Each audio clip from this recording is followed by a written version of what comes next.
pitch for myself. Hey everyone, and welcome to Chef AJ Live. I'm your host, Chef AJ, and this is where I introduce you to amazing people like you who are doing great things in the world that I think you should know about. I want to thank everyone who's already ordered my brand new book, the 10th anniversary edition of Unprocessed.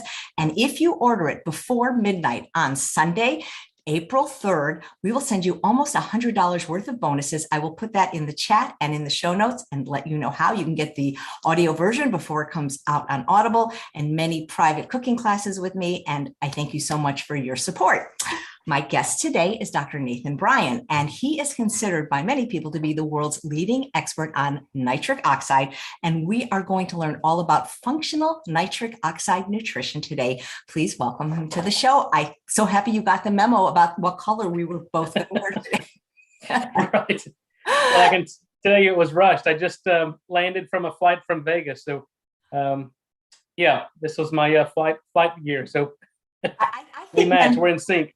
You know, it's funny because I wore, not a lot of people wear orange, and I wore orange a couple of weeks ago, and Dr. McDougall and his wife were both wearing orange. So I guess I must have the psychic chip. But, you know, men look good in pink. A lot of men don't wear pink. I think it's a great color on guys, personally. Yeah, well, we have to stay in touch with our feminine side at times.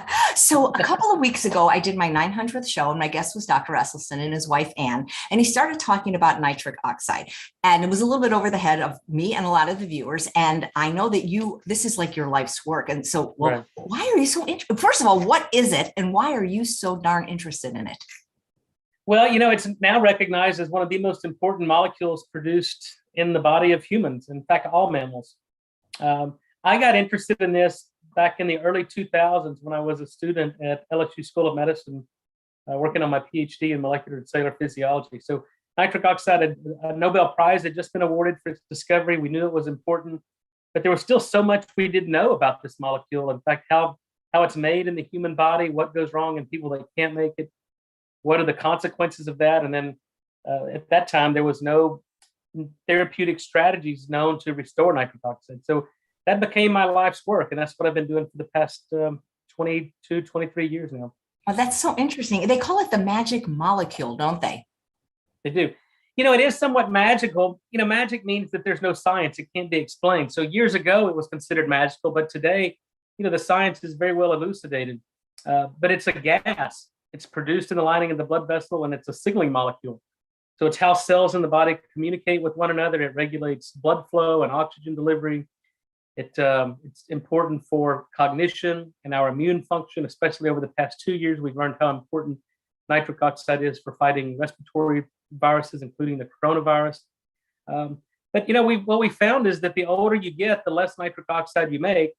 And that's what's responsible for age-related disease, things like cardiovascular disease, Alzheimer's, diabetes, heart disease. So it's critically important. And now we know what goes wrong in people that can't make it. We know how to fix that, both through, you know, some drug therapy and technology, but most importantly for you and your audience, we know how to fix this through diet, through food, nutrition, and diet. That's amazing. You say what goes wrong with people as they age, but young people get heart disease now. Yeah, that's right. Look, it's a mixture of both diet and lifestyle. We really can't blame it on genetics anymore because we now know how to turn genes on and off. But it's our diet and lifestyle. It's a poor diet. It's a sedentary lifestyle. We now know and have evidence that if you use mouthwash, you become nitric oxide deficient. And there are 200 million Americans that use mouthwash every day, and 200 million Americans have an unsafe elevation in blood pressure. That was so interesting when I heard you say it's better to have bad breath than to have a heart attack. That's right. Yeah, there's truth to that.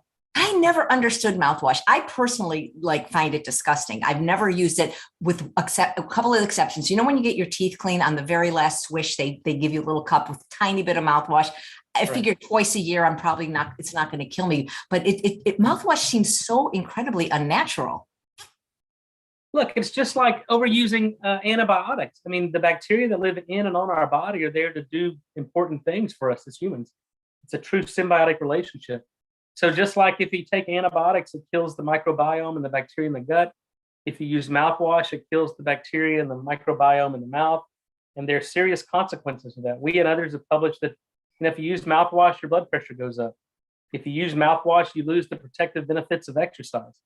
So it's a horrible practice. And I tell people, if you're using mouthwash, you absolutely have to stop. Do dentists not know this? And, you never see this advertised, like, or have mouthwash with, scope with a warning label, may impair your nitric oxide. Well, no, they're not. They're catching on though, because I lecture at a number of dental conferences, and that's been their standard of care for the past probably over 100 years, and now they're realizing the consequences of that, and they have to mitigate the effects of that. So I think for periodontal disease or gingivitis, there's some acute treatments that can mitigate the gingival bacteria that are causing periodontal disease, but you can't sterilize the entire mouth. There are serious consequences to that. I don't think people realize there's a microbiome in your mouth as well as in your gut. Yeah, no, we started that, probably 15 years ago, because we were recognizing that, and this explains a lot. Like for me, the biggest thing is it explains resistant hypertension. And so most people with high blood pressure put on blood pressure medicine. And yet 50% of the people that are given blood pressure medicine, their blood pressure doesn't respond or get better because it's the wrong target. What we're finding is hypertension or high blood pressure is a symptom of oral dysbiosis. So no wonder the targeted drug therapy for, ACE inhibitors, ARBs, calcium channel antagonists, no wonder they don't work to normalize your blood pressure, because that's not the target. It's the bacteria problem in the mouth.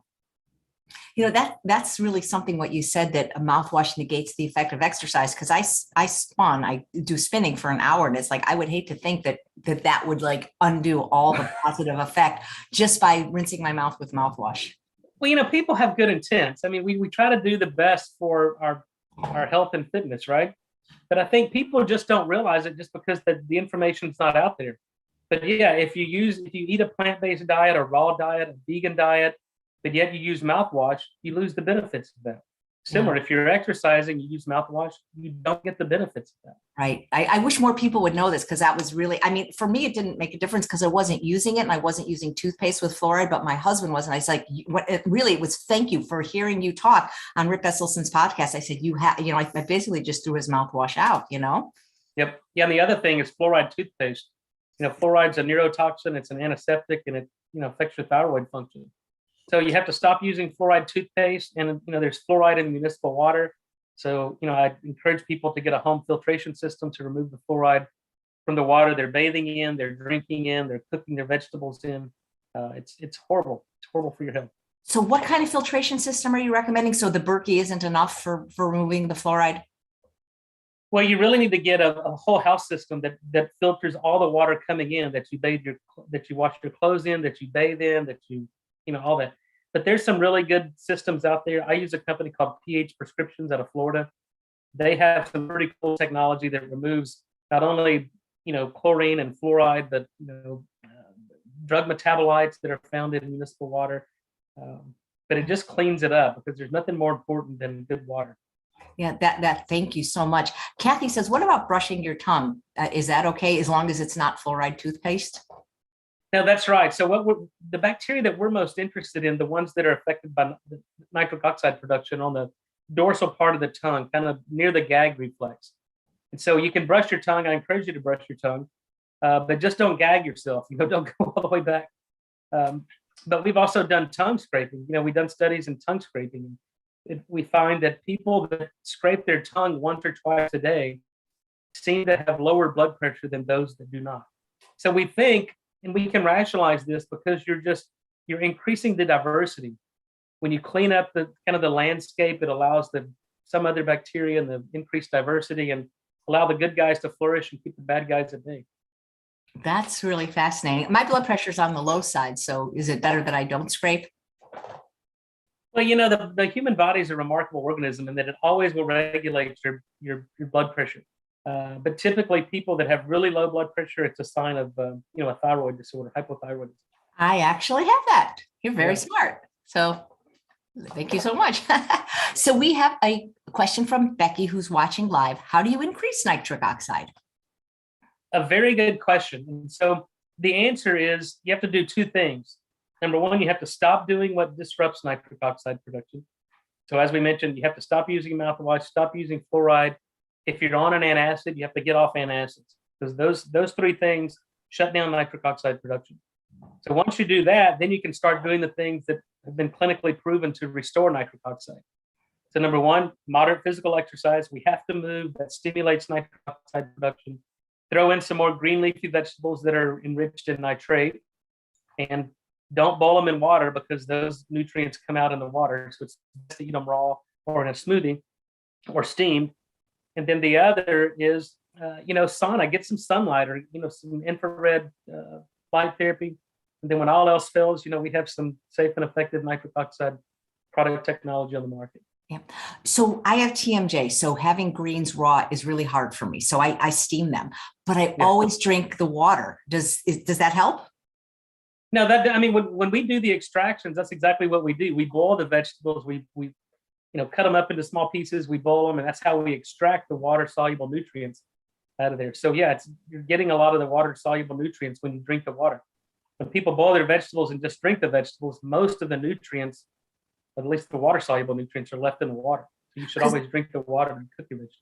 Thank you. People think I'm crazy. And I learned years ago, it's called pot liquor. And to me, it tastes like vegetable broth. And so I've always enjoyed the cooking liquid from all my vegetables. I save it and I drink it instead of coffee in the morning. And look at you. It works. Thank you. I'm going to be 62. I'm going to be 62 tomorrow. Incredible. Happy early birthday. Well, thank you so much. You're so kind. So here's a question from Tammy, a live viewer. Can pulmonary hypertension be caused by, she writes, nitrite oxide? I think she must mean nitric oxide. Yeah, so whether it's systemic hypertension or pulmonary hypertension, the underlying problem is you've lost the ability to produce nitric oxide, which dilates the blood vessels. So if you can't dilate the blood vessels are constantly constricted. It doesn't matter if it's the blood vessels in your heart, in your brain, or in your lungs and in your sex organs. And then they don't perfuse. And so you've got a very tiny blood vessel with the same amount of blood flow. And so that increases blood pressure. And so if you restore nitric oxide, you can normalize systemic blood pressure. You can normalize pulmonary pressure. You can improve sexual function. I mean, it's all about blood flow and the relation of blood flow. And that's what nitric oxide does. Yep. Angela says she sends several of her clients with cardiovascular disease to your website to learn about things, and that she appreciates your effort. Do people ever confuse nitrous oxide with nitric oxide? Nitrous oxide is laughing gas that you get at the dentist, right? Yeah, it happens all the time. Even when I go and do, grand rounds or talk to physicians, they still call it nitrous oxide. So they sound very similar, but they're completely different. I mean, nitrous oxide is N2O. That's the dental anesthetic that you use, or laughing gas. And nitric oxide is NO, one nitrogen, one oxygen. But although they sound very similar, different biochemical properties. Right. Here's a question from Janet. What about hot tubs? Is bromine dangerous? Yeah, bromide is just like, it's a halogen. So if you remember from the periodic table, it's the same. The last row on the periodic table, they're called halogens. It's where fluoride, chlorine, iodide, bromine, all those elements reside. And so the best example is we need iodine. Most Americans are deficient in iodine. We need iodine to make stomach acid. We need iodine for our thyroid to work. But if we're exposed to things like bromide or fluoride or chloride or chlorine, then those act as inhibitors and a competitor to the binding of iodine. So that's why people have hypothyroidism, because we're exposed to fluoride in the water. There's bromine and things like Mountain Dew and, stuff like that. It's a preservative. So you have to avoid all of those halogens except iodine. Iodine is the only one that we need for normal cellular function. Wow. I used to love Mountain Dew. It's been a long time, but I did love it. Bad for you. I know all soda's bad for you, I'm pretty sure, but we're talking many, many years ago. So so there's a question. I would imagine any tooth brightener or tooth bleach would be detrimental to our mouth microbiome. The short answer is we don't know. When we were kind of hot and heavy in this research, we filed for a number of grants from the National Institute of Health. And although I think this is probably one of the most important areas of research, we had a very difficult time getting these government agencies to fund this type of research, because if you think about it, it's really disruptive. It's disruptive to the dental practice. It's disruptive to, big pharma and drug development. If we can cure cardiovascular disease simply by eliminating things rather than putting people on prescription drugs, then that's a little bit disruptive. So, but here's what we do know. We know that all mouthwash, whether it's, chlorhexidine, potent antiseptic, whether it's alcohol-based mouthwash like Listerine or Scope, and even hydrogen peroxide is indiscriminate. All of those kill bacteria. They don't discriminate between the bad bacteria and the good bacteria. And in most people, the good bacteria always outnumber the bad bacteria. So when you indiscriminately kill the microbiome and decrease the diversity of the bacteria in the mouth, that's a bad thing. We see blood pressure go up, and we see a lot of bad things happen. We get yeast overgrowth. And so we have to maintain this ecology. So, I get questions all the time. Well, what about, essential oils, or what? And the short answer is we just don't know. We haven't done the experiments to do it. But the cool thing is I developed these salivary test strips about 12 years ago that you can apply some saliva to the end of this test strip, and if it turns bright pink, then typically that tells us that you have the right bacteria that are reducing nitrate to nitrite. We can pick that up. Where do we get these? Because the next question I was going to ask you, is there a way to test if we are adequately producing nitric oxide? Yeah, so you can just Google nitric oxide salivary test strips. There's a couple of companies now that offer those, but it's a very simple chemistry. I developed those, I think, back in 2010. But they're pretty good. I tell people they're good tools to have in your toolbox, but it shouldn't be the only thing. There are false positives. For example, you could have all the symptoms of nitric oxide deficiency, like high blood pressure, or diabetes, or sexual dysfunction, and that test strip could light up bright pink, similar to our shirts. And so that would tell us you make sufficient nitric oxide. But if you've got an oral infection, then that's going to be a false positive, because then our immune system is activated in the oral cavity, and that's the source of the nitric oxide. But that also tells us that systemically, you're completely devoid of any nitric oxide. I mean, think about when I was little, they used to give us fluoride treatments at the dentist. Yeah, you know what? That's called evolution and really progress in terms of advancements in medical and dental, both dental medicine and just regular medicine. We did a lot of things, 30, 40 years ago that we now know were detrimental to the patient and to the population as a whole. But it's just about the right information and, stop doing the things that are now proven to be a detriment to our own health. I know that happened to me. I had RK, which is, a kind of a surgery for vision. And that was a mistake, but I can't undo it. And now I'm kind of screwed. So hopefully I will live out my life before any problems ensue. But I know what you're saying. Things are never where they're going to be in the future. That's right. Yeah. It seemed like a good idea at the time, though. Well, maybe. Yeah, well, I did my best. I can't. I mean, what can I do? I can't undo it. So I just I have to live with the consequences and just hope I outlive my cataracts that are forming, because they can't fix cataracts on somebody that's had RK, or they can, but it's really complicated. But I'm going to outlive my cataracts. I decided, because I don't like surgery anyway. So that's just a segue here. So Heather, who's watching live, asks, well, what about combining beets and greens, eating them together? It's a great idea, kind of theoretically, but we published on this in 2015, and so I've measured certainly every commercial beet product that's on the market. We've actually measured raw beets from the retailer, and a number of different vegetables.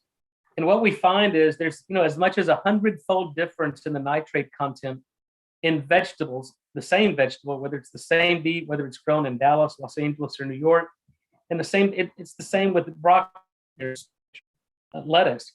So there are regional differences in farming practices, and there are regional differences in soil conditions.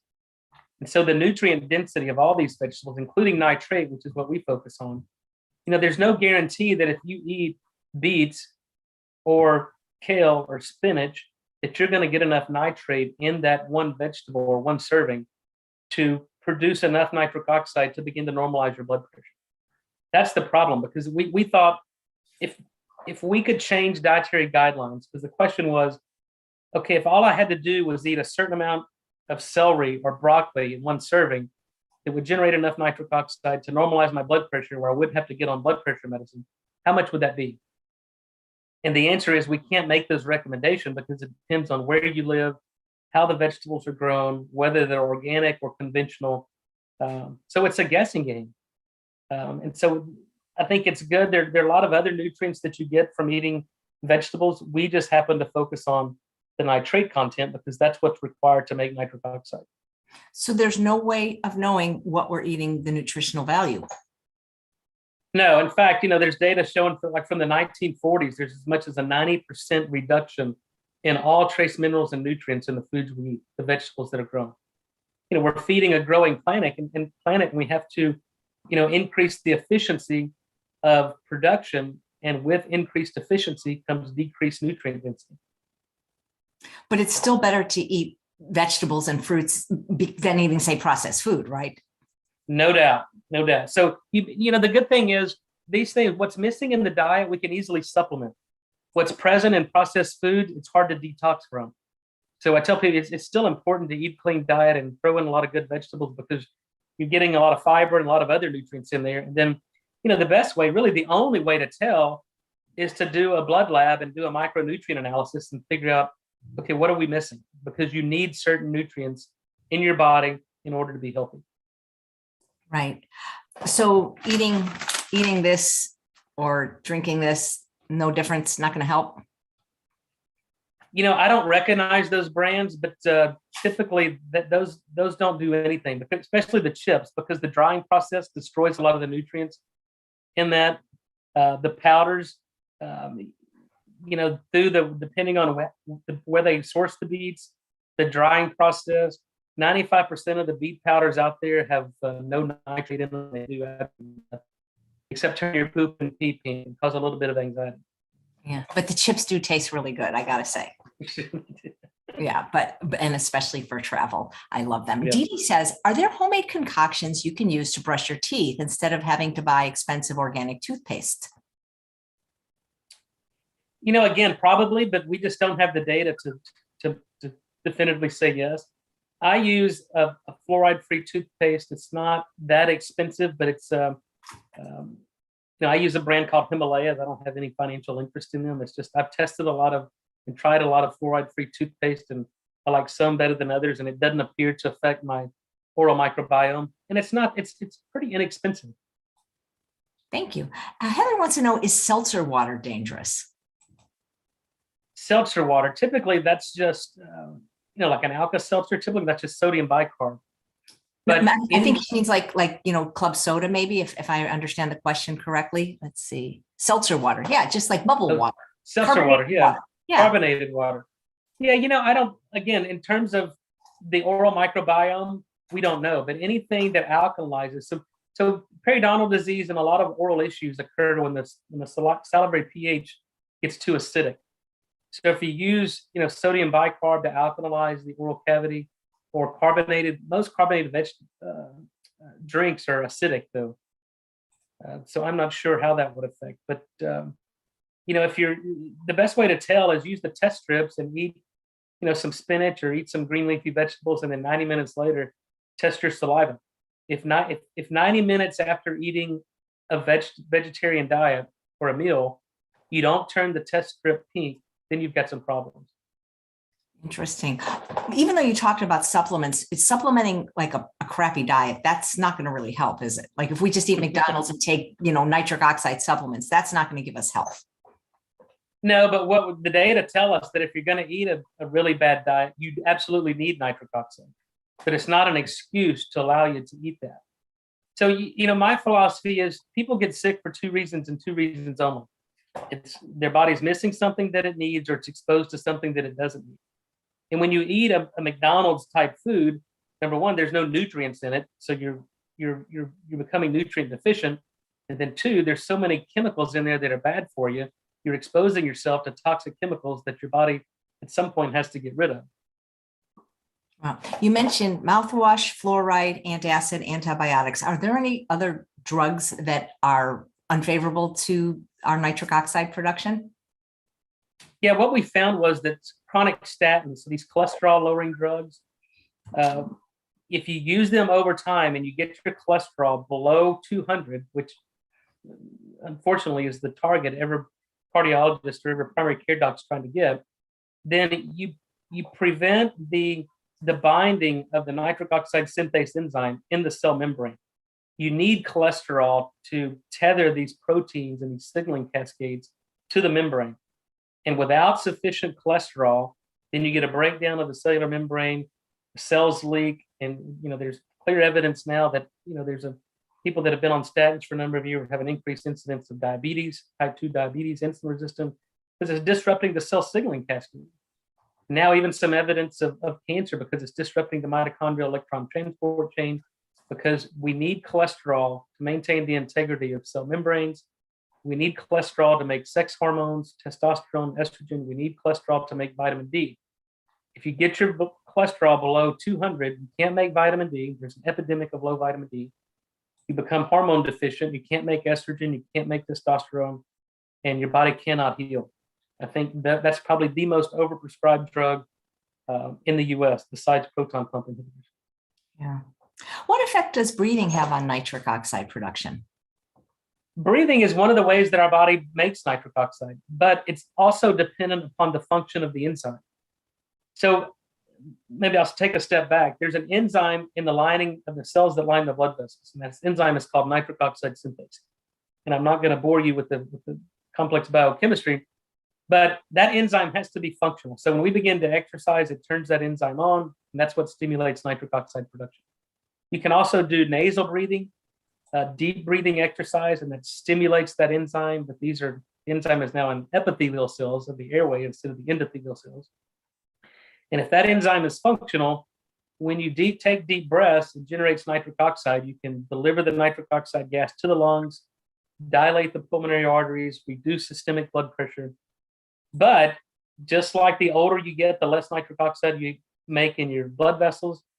The older you get, the less nitric oxide you make through your epithelial cells.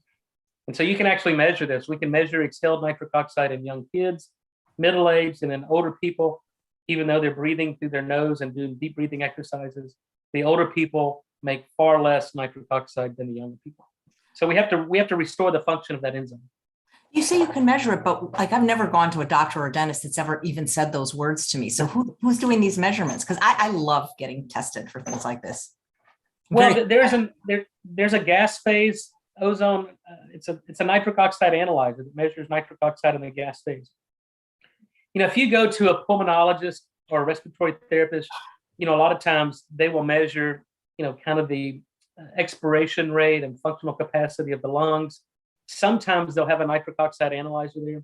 There's some portable ones that you can measure for the severity of asthma but we do this in the research lab all the time. It's just not used in the clinical setting. That's so funny because I actually am going to see a pulmonologist to get some pulmonary function tests, and I am going to ask for that just to see, and then I'll report back how it was. Wow. What a coincidence. Well, you talked about in the research lab. Is that how you spend most of your day doing research? Because I did read one of your papers, believe it or not, Food Sources of Nitrates and Nitrites, the Physiological Context for Potential Health Benefits. I'll post a link to it. I'm not a doctor, but I still thought it was interesting. Yeah. Now I don't. I retired full-time academia back in, 2015. But I spent, 15 years as a basic scientist, professor of molecular medicine. And that's where we made a lot of these discoveries. But the challenge for me was when you make discoveries and file patents, you create what's called a conflict of interest. And then the institution has to manage that conflict of interest. And then that basically put handcuffs on my research program.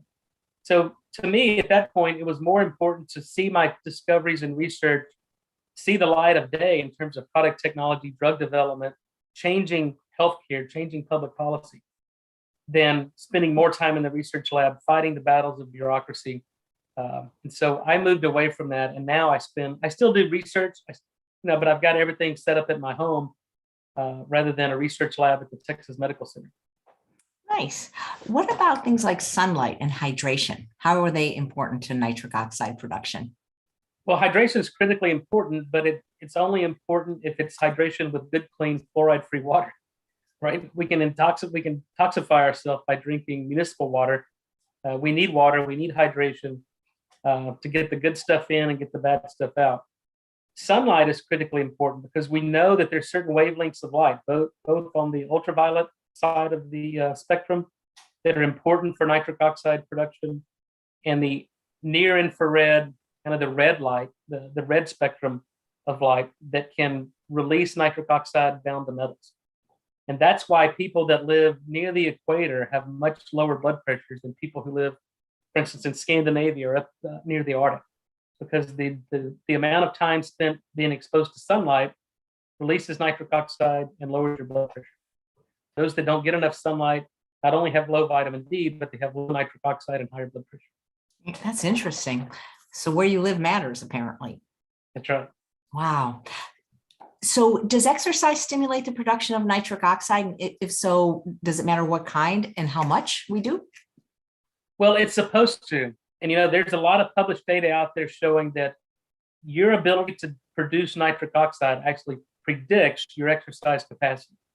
So if we take young, healthy, well-trained athletes and we put them on a treadmill and then they immediately exercise for, say, 10 or 12 minutes, you see about, a significant increase in plasma levels of nitrite and nitrate. Those are the metabolites of nitric oxide. However, if you take, a 60 or 70-year-old person and you put them on a treadmill and they begin to exercise, they fail to increase nitric oxide production. And in fact, that's the reason they fail an exercise stress test. Because if you increase your workload, like in an exercise stress test, if you increase the incline of the treadmill, your heart is working harder. So you have to supply more blood to that heart to meet the increased metabolic demand of the heart. And the only way you can do that is through producing nitric oxide in the coronary arteries. You can't produce nitric oxide in the coronary arteries, you get changes in electrical activity, you fail the exercise stress test. So in young, healthy people, that's why exercise is cardioprotective, because they generate nitric oxide. In older people that can't make nitric oxide, that's what makes them exercise intolerant. Wow, that's interesting. So Kathy says, but is swimming in a pool okay because of the chlorine? Chlorine is a very small molecule and it's absorbed transdermally. I have a pool, but I have a chemical-free pool. I use ozone and ultraviolet light to clean my pool. You can actually drink the pool water. So I tell people you shouldn't spend a whole lot of time in a chlorine pool because it's toxic. It competes with thyroid. And, when you get out of a chlorine pool, you feel tired, you're lethargic, you're just worn out. And it's not because, a lot of it's because if you're actually active, but, kids who spend all day in the pool, they sleep like babies at night, because I think it can be explained because it's killing their thyroid function and just their metabolism is all screwed up. Well, doesn't Rip swim every day in a chlorine pool? I know Rip is a competitive swimmer and still does a lot of swimming today. I hope he's swimming in a chemical-free pool. I'm going to ask him. I'm going to be on his podcast soon. So that's very interesting. Shane says, is rinsing with hydrogen peroxide okay? Her dentist recommends it. I think on occasion it can be okay, but you shouldn't do that every day, because hydrogen peroxide not only lyses bacterial cells, but it kills human cells too. If you put hydrogen peroxide on a new wound, you can see it start to fizz and bubble up. That's because it's lysing all cells, human and bacterial cells. So on occasions, I think it's probably okay, but it's not something you should be doing every day, because it certainly disrupts the oral microbiome. Yeah. And Jenny says, what about xylitol that's used in toothpaste and mouthwash? You're saying no mouthwash. I don't get mouthwash. Why do people use mouthwash? If they have bad breath, shouldn't they figure out why instead of just trying to cover it up like deodorant? Or I don't use deodorant either, by the way. Yeah, or room freshener. I can't stand those things, those Glade plugins. Oh my God. I don't like any of that. Yeah, no, we're on the same page. I haven't worn deodorant in probably 20 years, but yet I don't have body odor. So yeah, you make a good point. People want to mask the problem instead of fix the problem. If you have bad breath, then you've got a problem. Why don't we figure out what the problem is? It's dysbiosis. It's bacteria under the arms that are causing the smell. It's bacteria in the mouth that are causing the smell. So fix the bacteria problem.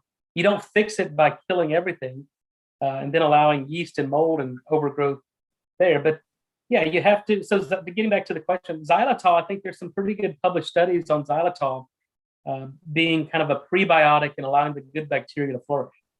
But it's a sugar alcohol. I think, it's everything in moderation. Well, I heard that xylitol wasn't good for our gut, that none of the sugar alcohols or stevia and all that stuff was not good for our gut, because there's a question from Faith about natural sweeteners like erythritol, xylitol, stevia, monk fruit, and if they affect nitric oxide production. Yeah, it's very difficult to interpret the science sometimes, because people do experiments in isolated, contrived systems, and they don't look at the effects on the whole body. So what we think for what I think is, because I've kind of probably the best guinea pig there is, I experiment on myself when I want to answer these questions. And then we can take it into a broader audience or experimental group. But, xylitol doesn't seem to affect the bacteria, my oral microbiome. But, there's some evidence that sugar alcohols, again, will affect thyroid function. Sucralose is certainly not a good sweetener. Monk fruit, again, it takes a lot of that to achieve the sweetness level that you would with something like stevia or these other sweeteners. But anything artificial, I tell people, look, you use it in moderation if you use it at all. But again, it's probably not something you should be exposing yourself to every single day. Yeah, you talked about not all species produce nitric oxide, but like, for example, my dog will not eat grains. Is there anything I can do to help her production of nitric oxide as she ages? We're all mammals. We basically have the same mammalian biochemistry, but humans aren't dogs, aren't rats, aren't mice, aren't rabbits. And that's the reason, a lot of drug therapies fail, because they may work in rats or mouse models, but when you try to translate them to human, they don't translate. But with dogs, we're actually working on a veterinary formula for animals. We started out in racehorses, thoroughbred racehorses, because we knew we could improve their performance. And especially in racehorses with what's called pulmonary bleeds, they have pulmonary hypertension. Then after the race, they have pulmonary bleeds, and that's certainly not good for the horse. So we know that we can make nitric oxide and give them the nitric oxide prior to a race, prevent the pulmonary bleeds, and actually enhance their performance. So that's on the performance side of things. On the pets, as pets get older, they get arthritic. They, just like us, depending on what you feed them, they'll get vascular disease. And so, yeah, there's certainly a way that we can enhance that. Well, wait, if you give that to racehorses, isn't that sort of the equivalent of giving an athlete steroids? Well, what we do is called recapitulate physiology. We're not giving anything that would be considered doping. We're basically enhancing or optimizing their own physiology. Nice. Thank you. Well, Susan sent in a question in advance, and she asks, will the Super Beets products lower the numbers too much for someone who already has low blood pressure and a low heart rate? Yeah, it's a very good question. And we did this, I started that company in 2010 when we first launched that line of products. So the Super Beets was launched, I think, in 2012 or 2013. But the critical question was, if you give nitric oxide to a person with low blood pressure, does it further reduce their blood pressure? And the answer is no. And well, the real answer is it depends. It's dose dependent. But we generate a certain amount of nitric oxide that the body normally would produce in 24 hours through that technology. So for instance, my blood pressure stays about 116/68. And if I take our nitric oxide product technology, my blood pressure does not change. And if you have low blood pressure, it doesn't further reduce your blood pressure. It's a very critical safety question we had to answer very early on. However, if you have blood pressure of, say, 180/110, then it's certainly going to lower your blood pressure, but your blood pressure needs to be lower. Wow. Let's see. Here's a question from Paul. Does drinking alcohol kill the bacteria? Are there any exceptions to the type or the amount of alcohol that is consumed? Yeah, there's, alcohol is antiseptic, but if you're drinking straight alcohol, like an 80 proof alcohol, then probably you're gonna kill some bacteria. If you're mixing it, I'm a casual drinker. I like scotch and water, but again, a casual drinker, it doesn't seem to affect my oral microbiome. Interestingly, there's this thing called ethanol preconditioning, and we studied this probably about 20 years ago. That moderate alcohol consumption actually protects the heart from injury from heart attack. And the reason it does this is it increases the expression of an enzyme called alcohol dehydrogenase. There's another called aldehyde dehydrogenase. And those are nitric oxide metabolizing enzymes. So if you upregulate those, you can actually enhance improve the half-life with the bioactivity of nitric oxide. So the cardioprotective benefits of moderate alcohol consumption can be tied back to a nitric oxide related mechanism. That's interesting. But what about the negative effects that you hear about, like now the new study out of Britain about how it leads to Alzheimer's, or studies that show there's a link to cancer? And what is moderate drinking in the first place? Well, yeah, I think it's like everything. It's everything in moderation. I mean, too much of it, you're going to get liver failure, you get the vascular inflammation. And really, that's what a hangover is. It's dehydration and vascular inflammation. And when you start to have chronic vascular inflammation, you get plaque starts to develop, you get platelets sticking together, and you can get vascular dementia, you can have a heart attack or stroke.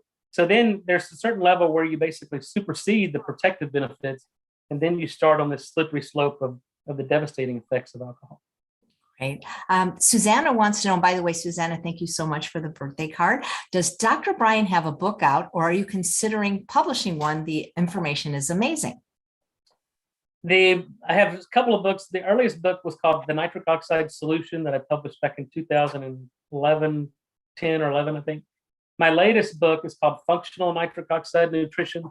Let me have a copy of it here.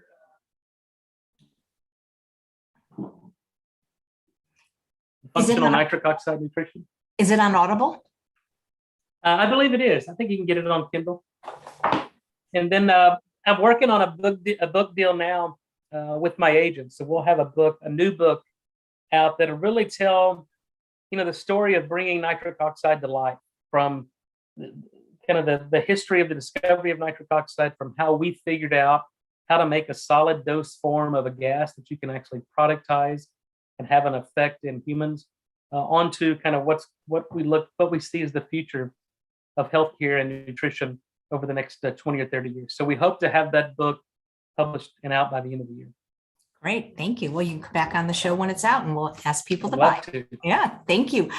So there's a question from Sharon about caffeine. Is that detrimental to our nitric oxide production? Yeah, no, we're a society that's really hooked on caffeine. Again, I think it's moderation, because caffeine is a vasoconstrictor, meaning that caffeine constricts blood vessels and reduces blood flow. That's why in some cases it can cause an increase in blood pressure. So I think moderate consumption of caffeine, I'd have 1 or 1.5 cups of coffee every day. Typically, that's my only source of caffeine throughout the day. But, a lot of people who take these pre-workout powders that are just laced with hundreds of milligrams of caffeine, and then they call it a nitric oxide workout or pre-workout. And, these companies reached out to me probably 15 years ago and say, how can you help us make a good product? And I go, one, you got to take the caffeine out. And they go, well, we tried that. If we take the caffeine out, it doesn't work. And I go, well, you don't have a nitric oxide pre-workout. You got a caffeine pre-workout, because you're basically counteracting the effects of anything nitric oxide would do. Well, we have some vegetable questions. The first one is, what is your opinion on air frying vegetables? Do they lose too many nutrients when they dry out? These are dehydrated, so they're crunchy, but air fryer doesn't quite make them that crunchy. We've never tested that. And that's the only thing we've done is we tested steamed versus boiled versus raw. And it's clear that raw is the best. Steamed, you don't lose that much because you're not, the water soluble minerals aren't coming out. But boiling, you completely wash out and extract all the water soluble nutrients in that. But air frying, I'm trying to think where it would go. There's no place it can go. It would have to stay within the vegetable, right? Yeah, well, do that test, because I love air frying. I'll do that. And pressure cooking. Those are my two favorite cooking methods. Heather says, what about eating a large volume of vegetables and greens to compensate for the nutrient variability? Well, I think certainly a colorful diet using a different variety of vegetables is probably going to give you the best variety of minerals, and kind of, if you eat one vegetable all the time, that's the only one you eat, then you're not going to be repleted in the minerals that our body needs. So I think that's a good practice, regardless, as long as you're not boiling. Yeah. So there's a question about what you talked about, from TS, the studies that show nitric oxide levels different in organic versus non-organic, but there's no way just a layperson can see that information, is there? Yeah, we published it. You can find it on PubMed. But yeah, we published that in 2015. And that was really an interesting survey, because I'm a big fan of organic, just because I think it's important that we don't get exposed to the herbicides or pesticides that are on a lot of these vegetables or foods we eat. The problem is, to get an organic label, there's a limitation on nitrogen-based fertilizers you can add to the soil. So as a result, we find that organically grown vegetables have about 8 to 10 times less nitrate than conventionally grown. So I think it's a balance here. You need to eat good vegetables that are grown in nitrogen repleted soil because, the assimilation of other nutrients is dependent upon nitrogen. If the soil is deficient in nitrogen, you're not going to assimilate, like vitamin A or vitamin C or selenium or chromium or zinc or things, essential minerals that we need in these vegetables. There's one, and you may know them, Chef AJ, the Chef's Garden in Ohio. They do the best. They do soil testing. They add nitrogen to the soil, but yet they don't use any chemicals on those vegetables. So you really get the best of both worlds. They're not classified as organic, but they're nutrient replete. There's no chemicals added to them. And it's the best vegetables that I've ever eaten on the entire planet. Wow. Maybe you can tell me about them. I'd love to have them on the show. That sounds amazing. Yeah. And Pat wants to know, can we have too much nitric oxide? Yes, you can have too much of anything. But the signs of toxicity of nitric oxide, there's only two. It's low blood pressure and a condition called methemoglobinemia. And so what that is you'll start to get cyanotic around the lips, you'll turn purple because you basically oxidize the hemoglobin and the inability to carry oxygen. So you get cyanosis. But that doesn't happen. I mean, you very rarely see that. There used to be a problem with infantile methemoglobinemia when mothers would make up a formula in well water that was contaminated with bacteria. And then so the baby would take it, they would get the bacterial enteritis, and then the endogenous nitric oxide would cause the infantile methemoglobinemia. But as long as you take, you can't overdose on vegetables. You're not going to eat enough vegetables to generate enough nitric oxide to lower your blood pressure, become cyanotic. If you take, we make nitric oxide products, and if you were to take, a whole box of it, you would probably get low blood pressure and probably become cyanotic. But as long as you use these things as instructed and as directed, there's no cause for concern whatsoever. Okay. Dina says, does adding fat to your greens like avocado or tahini hinder or help the nitric oxide production, or maybe have no effect? Well, as I said, we need fat, we need good fats, we need cholesterol. I don't think we know the answer to this because we haven't done the experiments. But in some people, you can see this through, blood flow measurements or endothelial function. If you eat too much fat in a single meal, you get what's called postprandial oxidative stress and inflammation. So you're causing inflammation in the lining of the blood vessels by eating that. The good thing is, and we've published on this, that if you have nitrate or nitrite in that diet, you basically you inhibit the inflammatory effects of a poor diet or even a high fat diet. So if you're going to eat fat, and this is what I talk about in the book, we have these social norms that really have a physiological root. So what do? We eat our salads. I'm a steak and potatoes kind of guy, a Texan, and I'm a meat eater.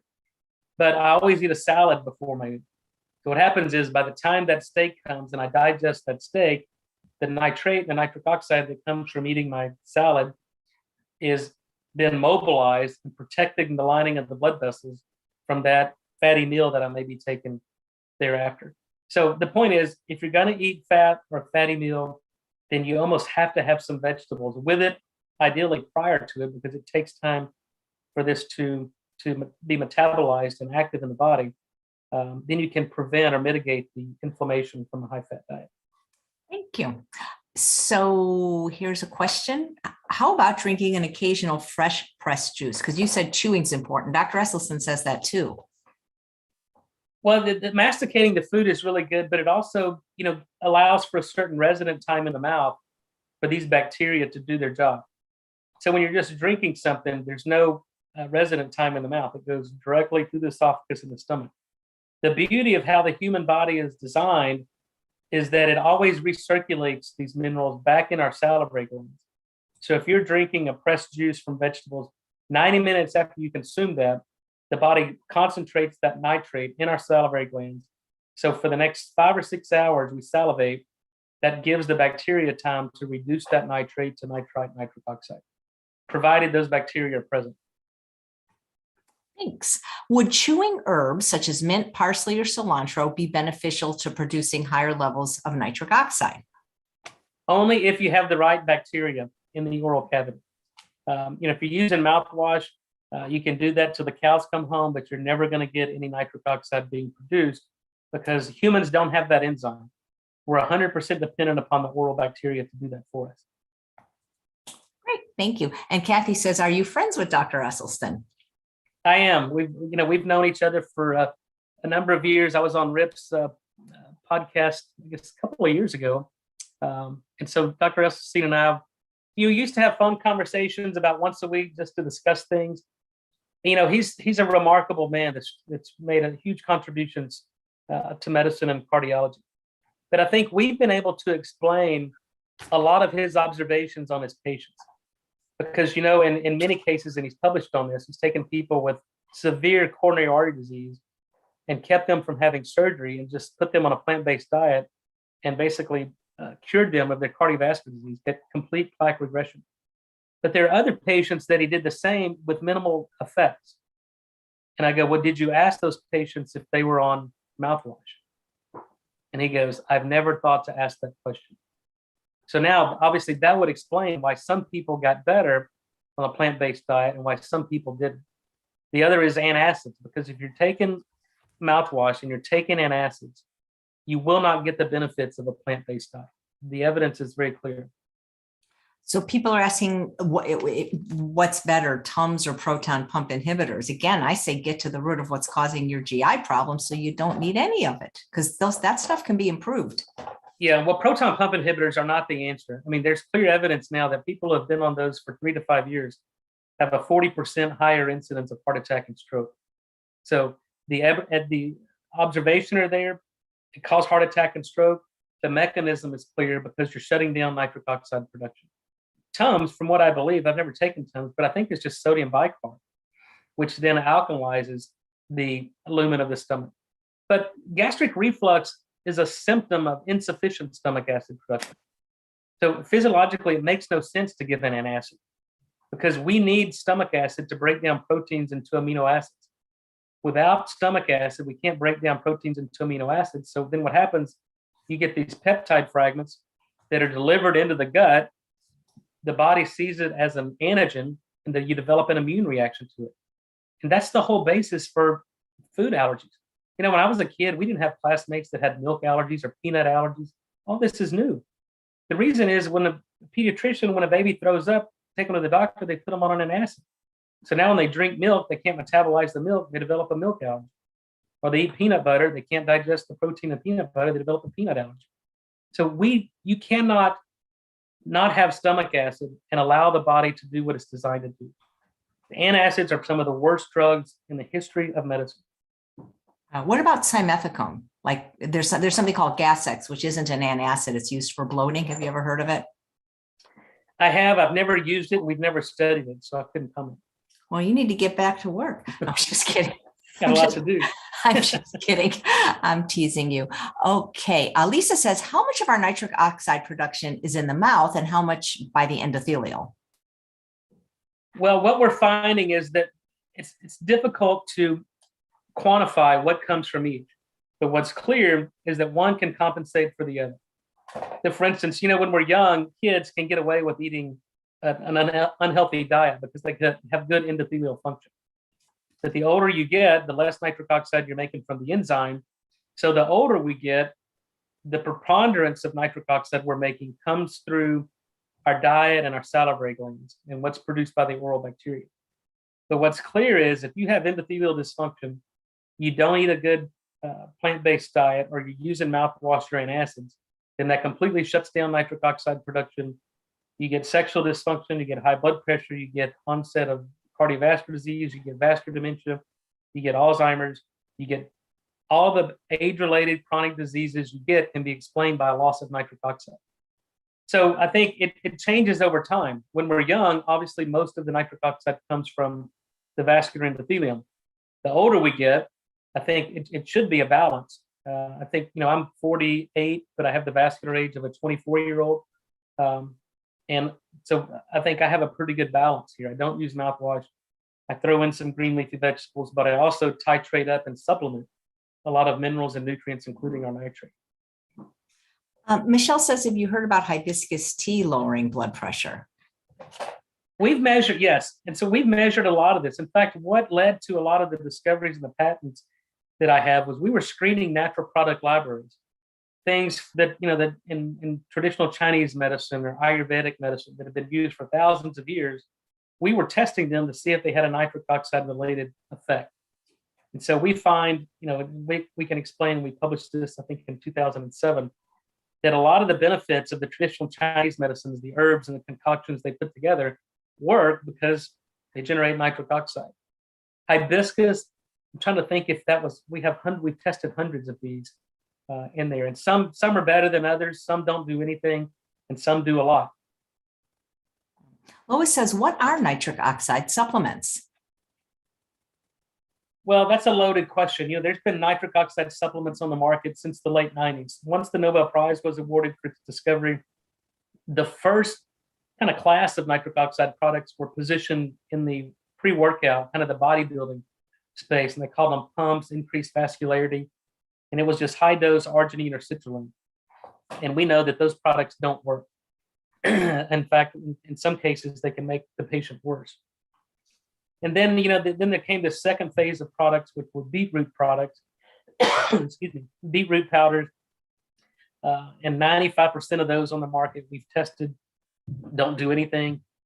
We use those as placebos in our clinical trial.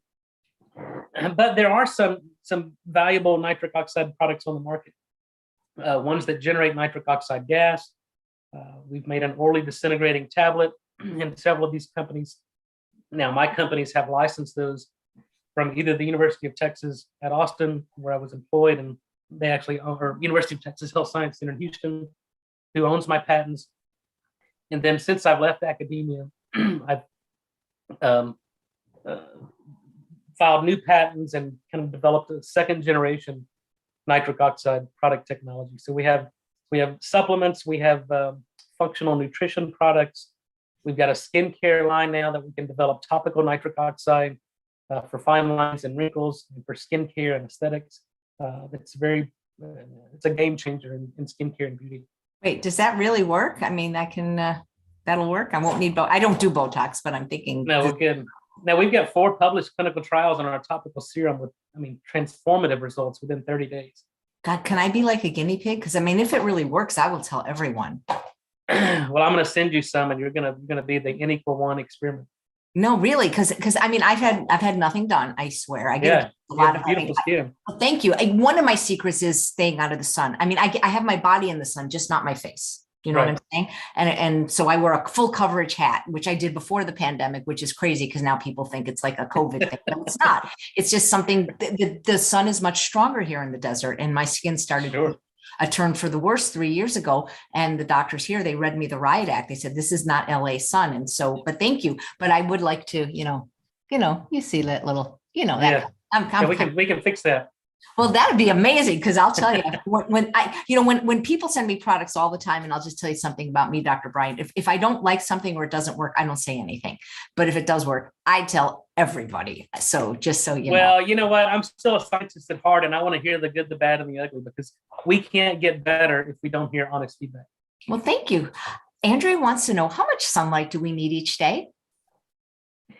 I think I haven't reviewed the literature in a long time, but I think, 20 minutes exposure a day to the majority of the body is sufficient. The sunlight that we get your body is very responsive to it. But I think we certainly need sunlight. Avoidance of sunlight, I think, is to our detriment. Again, it's everything in moderation. I live way out in the country, and I have a ranch, and so I work outside a lot. So I'm usually exposed, a couple of hours a day, but when you start to notice if your skin is turning red and getting dark, and sunburn is certainly not good for you. It's your body telling you you've had too much. But I think the evidence reveals, 20 or 30 minutes of sunlight a day is sufficient to convert vitamin D, to generate enough nitric oxide to help your overall health. Right. Nice. Tricia says, is using baking soda as toothpaste okay?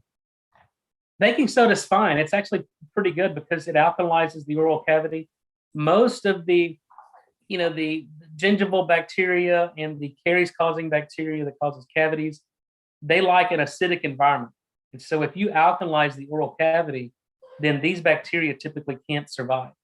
So bacteria, using either brushing with baking soda or just putting baking soda in water and swishing it for 60 seconds to alkalize the oral cavity is a really good practice. Yeah, it does seem to whiten teeth too, baking soda. I haven't had that effect. Haven't seen that effect. Yeah. Okay. So TS says, will increasing nitric oxide help oxygen levels for people with asthma? So maybe they can give up medication? Yes. Interestingly, we've learned a lot during this so-called COVID pandemic. Because when you get COVID, you lose oxygen carrying capacity of the red blood cell. You get hypoxemia. And one of the most important aspects of nitric oxide is the delivery of oxygen. So you need nitric oxide bound to red blood cells to deliver oxygen. And you need it to take up oxygen in the lungs. So in COVID or even in asthma, the problem is you don't have nitric oxide to deliver the oxygen. And so you see this in chronic COVID patients, that their blood oxygen saturation gets in the 80s or sometimes 70s. They put them on supplemental oxygen, even put them on a ventilator, and yet their blood oxygen doesn't improve. And typically these people are the ones that expire from COVID. So we have through my drug company, Nitric Oxide Innovations, we have a nitric oxide drug in phase 3 clinical trials for COVID. And we're seeing blood oxygen saturation go from high 70s to high 90s within 8 minutes of taking the active drug. So we think we're basically showing the importance of nitric oxide and oxygen delivery. And it's not just specific to COVID. It would be important for asthma or chronic obstructive pulmonary disease or any disease whereby there's reduced oxygen saturation or oxygen delivery to the tissues. Right. So here's something fun. Angela, who is the one that said recommends your website to her patients, says she's sending me the nitric oxide salivary strips for my birthday. So I'll let you know what Happy my birthday. Yeah, I'm very excited about that. Do you know why Dr. Esselstyn recommends people, he always says, anoint their greens with balsamic vinegar? Well, because balsamic vinegar is acetic acid, right? It acidifies the lumen of the stomach. So it helps in the digestion and the breakdown of proteins into amino acids. And two, if you have sufficient stomach acid production, you don't get an overgrowth of the H. pylori bacteria. Those are the bacteria that cause the gastric ulcers. And if you happen to have a little bit of E. coli or salmonella on the vegetables, as long as you have stomach acid production or there's an acid environment of the stomach, then you're not going to get sick from that foodborne pathogen. So you have to acidify it. The best way to do it, and I tell people that have reflux who are on proton pump inhibitors, to take a tablespoon of apple cider vinegar before every meal, because then that's basically acetic acid that's acidifying the lumen of the stomach. So if your body can't make stomach acid, then you take acid before and then allow you better digestion of the foods you eat. Do you personally enjoy balsamic vinegar? I do. That's why I use oil and vinegar on my salads. Okay. Well, if you like balsamic vinegar, this show is sponsored by California Balsamic, and every guest, the first appearance, gets 2 free bottles. So you'll be getting an email and you can choose interesting flavors, not just regular, but curry and chocolate and anything you want. Wow. Score. Thank you. You see, and you came on the show, even though you didn't know that. Isn't that great? That's right. Okay. So will your skincare products help with the loose skin from major weight loss? Well, we did enroll those patients in a clinical trial, but here's what we know, that just like if, the heart is an organ and the brain is an organ, if you have reduced blood flow to those organs, they fail. The skin is an organ. If you have reduced blood flow to the skin fails. And when the skin fails, what does that look like? Well, you lose collagen, you lose hydration, fine lines and wrinkles appear, the skin becomes saggy. And so what we do when we restore nitric oxide production by application of a topical serum, we flood that area with new blood, with new oxygen, nutrients, and then we enhance cellular turnover. So we slough off the old cells, rebuild new cells. You get enhanced collagen deposition, you get better hydration, and fine lines and wrinkles go away. Now, if you've removed a lot of fat from weight loss surgery, that I'm not sure we can overcome with a topical serum. Now, the fine lines and wrinkles, we certainly have clinical evidence that we can improve that. That would be so cool. I'm sure you get this question a lot. I actually remember hearing you answer it on a few of the podcasts I listened to from Lisa. What's the impact of nitrate in processed meats, bacon, hot dogs, etc.? That is a very good question. In fact, one of the earliest questions from 20 years ago. And I know this may be hard for people in your audience to believe, but we've been given misinformation by the media over the past 50 years. Not only with the effects of statins, but in the 50s and 60s, it was realized that certain cured and processed meats have a higher incidence of certain gastrointestinal cancers, small increased relative risk compared to those plant eaters or plant-based eaters. So then the question was, there was an association, not causation. So in order for this to be causative, you have to have a biologically plausible mechanism. So then they thought, the nutritional epidemiologists thought, well, it's the nitrate and the nitrite in the cured and processed meats that form nitrosamines, and then nitrosamines can cause cancer. And that explains it. Well, that hypothesis kind of fell apart, because if that were the case, vegetarians would have a higher incidence of cancer than meat eaters, because 85% of the nitrate exposure comes from green leafy vegetables. Only 5% comes from cured and processed meats. The other 10% comes from swallowing our own saliva. So 85% of the nitrate we get comes from vegetables. Only 5% comes from cured and processed meats. So the whole point of that is that I'm not discounting the fact that there may be an increased risk of certain cancers from those who eat a certain number of hot dogs or bacon or cured meats, but it's not due to the nitrate.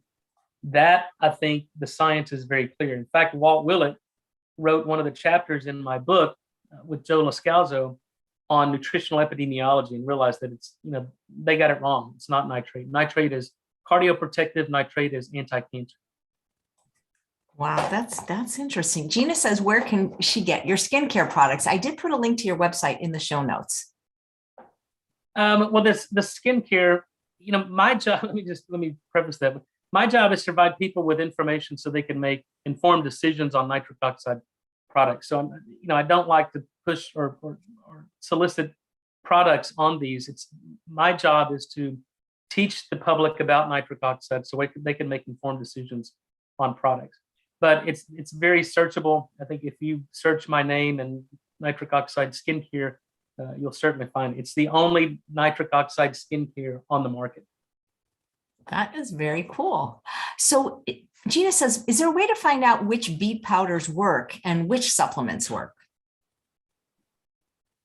Yeah, the short answer is, it's very confusing.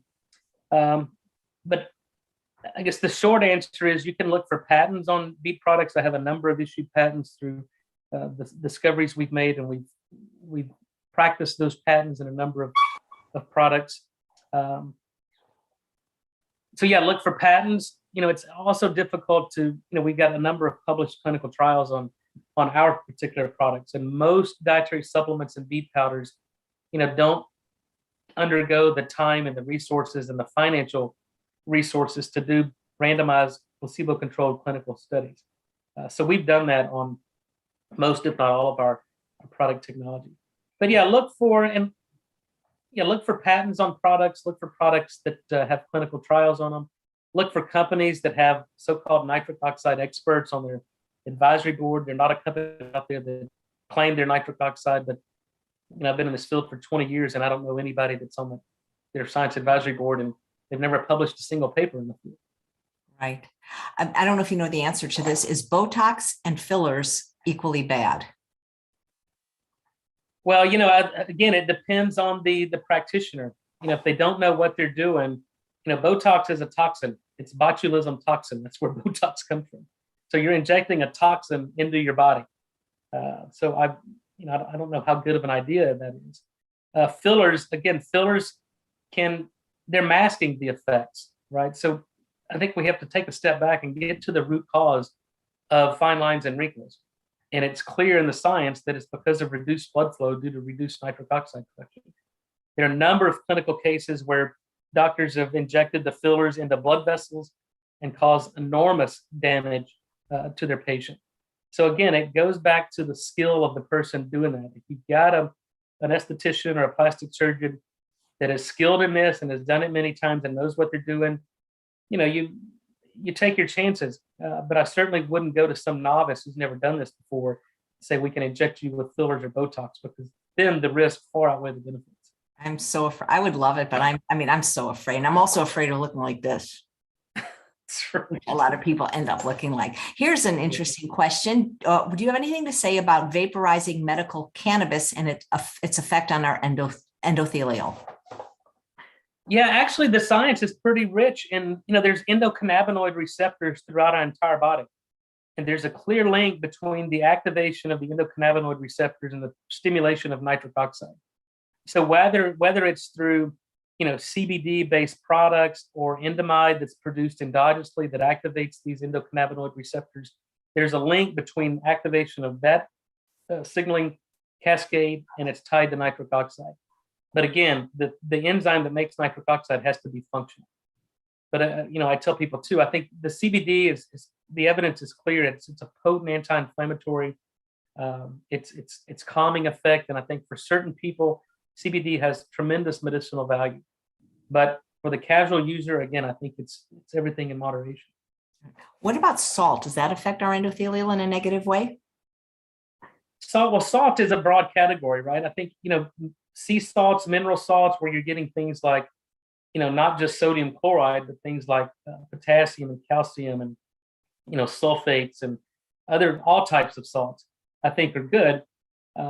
But you have to be careful too, because when you ingest too much salt, it leads to water retention, an increase in blood pressure, and then the increase in blood pressure can cause damage to the endothelium and start you on this kind of slippery slope to cardiovascular disease. What's the absolute worst thing we can do for our endothelial or nitrogen? I'm guessing smoking is not good in moderation. No, look, if I wanted to make you sick and be chronically dependent upon medication, I would follow the government's food recommendations and pyramid. I would give you root canals in most of your teeth. I would put you on mouthwash twice a day. I would give you an antacid and tell you to smoke and don't do anything. And certainly do not sweat. And that right there is the recipe for disaster. Cardiovascular disease, Alzheimer's, diabetes. And, frighteningly, a lot of people follow that regimen. And I think that's why there's so many sick people in the US, despite us spending trillions of dollars on healthcare. We have the sickest people in the world. Wow. Is there a point of no return with nitric oxide production, or is it, can we say it's never too late if people will start adopting some of these healthier habits? No, it's clear. We've done studies on this. We've taken people with plaque already developed in lining of the blood vessels, and we start these strategies to restore nitric oxide production, and we can actually see plaque regression. Similar to what Dr. Esselstyn sees in his patients with a plant-based diet, the cardiovascular disease goes away. Now that we understand the biochemistry and the enzymology of how nitric oxide is produced in the body, it's never too late. You can start today and employ these strategies and produce nitric oxide and get the benefits immediately. So in terms of nitric oxide, there's not a point of no return. In terms of certain disease processes, like Alzheimer's or stage 4 metastatic cancer, those are conditions where there's probably the point of no return. Your body's gone way past the point that we can recover and make you better. So I think, what my whole point in all this is, my objective is to give people the information they can need to be proactive and not reactive. Medicine in the US today is a reactive practice, and doctors don't make anybody better. We have to learn enough and employ strategies to take control of our own health and make ourselves better, because doctors aren't doing it by prescribing medications. Right. And Jesse's saying the standard American diet is wonderful for the pharmaceutical industry. No, that's exactly right. Repeat customers every month. So you have freaked a lot of people out. Now they're saying, what about my root canal? Like, you can't really undo it if you've had it. Why are they so detrimental? And should we never have one? You should never have a root canal. The evidence is clear, really, over the past 100 years, because let's talk about what a root canal is. You go to the dentist, you have a toothache. Why do you have a toothache? Well, you've got an infection in that tooth. So rather than, here's the process. They go in and they take the nerve root out of that tooth so you don't feel the pain. They take the blood vessel out of that tooth. Then they put you on an oral antibiotic. But they've just removed the blood supply to that infection. So the oral antibiotic you're taking is never going to get to the source of infection. So now for the next 10, 15, 20 years, you've got an asymptomatic infection in that tooth that you can't feel that's isolated from your immune system. And it leads to osteonecrosis, osteomyelitis in the jawbone. A lot of times it'll eat up into the upper jaw and cause chronic sinusitis. And so, yeah, you have to go in to a certain dentist and have them extract the tooth, clean up the infection with ozone gas, and kill the infection. But you should never have a root canal. If you have a root canal, you have to go see someone who knows how to mitigate a root canal tooth. Wow, that's something new. Wow, that's amazing. Well, when the book come back on, you can wait till the book comes out or before, but this is really fascinating stuff. Thank you so much for the work you do, because you're really helping a lot of people, because a lot of people don't know about this. Well, thank you. That's the beauty of what you do. We can reach the masses and hopefully provide people with some good information that they can then take and employ these strategies to make themselves better. Thank you so much, Dr. Bryan. And thanks all of you for watching another episode of Chef AJ Live. Please come back at 3 p.m. when my guest is Dr. Joan Iflin. She is a leading expert on food addiction, is going to be talking about how processed food harms your cells, just like it harms your nitric oxide production. Right, Sure. Dr. Bryan?